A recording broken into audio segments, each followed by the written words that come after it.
এই ব্রাইডটাকে আমরা সাজিয়ে লাস্ট একটার সময় বাড়ি ফিরি। চলো এই গল্পটা তোমাদেরকে শোনাই, কেন আমরা রাত একটার সময় বাড়িতে আমরা আসি। হ্যালো এভরিওয়ান, আমি মেকআপ আর্টিস্ট মিলি। আজ তোমাদের সাথে আবারও একটা নতুন ভিডিও নিয়ে চলে এলাম। দিনটা ছিল 25 নভেম্বরে, আমার ব্রাইড। তো ব্রাইডের নাম শ্রাবণী, খুবই একটা মিষ্টি মেয়ে, খুবই ভালো, মানে এত সুন্দর যেটা না গেলে বুঝতে পারতাম না। তো ও আমাকে বুক করেছিল প্রায় 3-4 মাস আগে থেকে, কিন্তু হঠাৎ একদিন ওর ঘরে একটু প্রবলেম হওয়ার কারণে ও আমাকে ফোন করে বলে, দিদি আমি ডেটটা ক্যান্সেল করছি আমার একটা অসুবিধার কারণের জন্য। তো আমি বললাম ঠিক আছে, মানে আমাদেরও এই ডেটে বুকিং ক্যান্সেল হওয়া মানে প্রচণ্ড, আমাদেরও মন খারাপ থাকে। তো ও নিজেও প্রচণ্ড মন খারাপ ছিল। তারপর হঠাৎ আবারও একবার ফোন করে আমাকে বলল, দিদি কিছু মনে করো না, আমি ব্রাহ্মণের সাথে কথা বলে আবার ব্রাহ্মণ আমাদেরকে বলেছে বিয়েটা হবে। তো ও যতটা খুশি না ছিল আমিও ততটা খুশি ছিলাম। কিন্তু সমস্যা হয়েছিল, আমি ওর লোকেশানটা ঠিকঠাক মতন জানতাম না। মানে যখন ব্রাইডটা বুকিং করেছিলাম তখন ঠিক জানতাম না।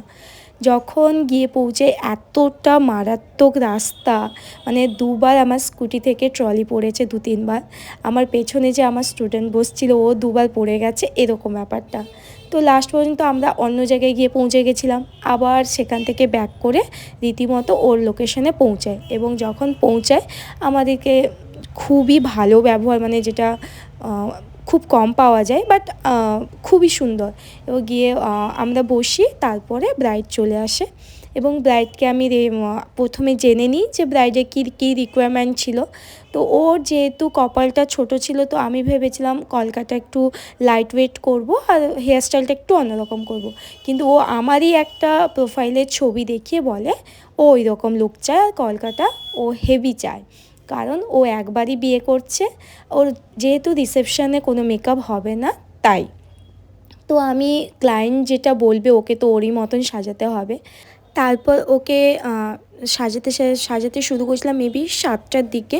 তো 7টার সময় আমি স্টার্ট করেছি মেকআপটা। তারপরে একটা হয় গ্রামের দিকে, যতই তুমি রুম নাও কিন্তু ওই হয় এদিকে ওদিক লোক চলে আসে হয়। যাই হোক, তারপরে ওকে ওর মতো করে লুকটা দেওয়ার ট্রাই করেছি। তোমরাও দেখে বলো লুকটা কেমন লাগছে। আমার একটু জুয়েলারিতে একটু সমস্যা লাগছিল, জুয়েলারিটা খুবই মানে কম ছিল, যেটা আমি দেখেই আমি মানে নিজেই বললাম এতটা কম জুয়েলারি, ওর আরেকটু ভরা হলে আরও সুন্দর লাগতো। তো যাই হোক, ওর ফাইনাল লুকটা তোমরাও দেখে বলো কেমন লাগছে। পুরোপুরি ও ওর মতন লুক নিয়েছে এবং ওর তো খুবই স্যাটিসফাইড হয়েছে। তোমরাও দেখো কেমন লাগছে।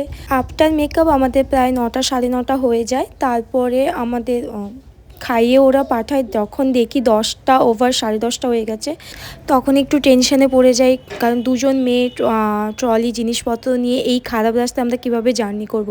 তারপর ওদের ঘরে বলাতে ওদের একজন ছেড়ে দিয়ে যায় একটু। তারপরে ওই রাতটা যেভাবে আমরা ফিরেছি ওটা আমরাই জানি, প্রায় 1টা বেজে যায় আমাদের পৌঁছাতে।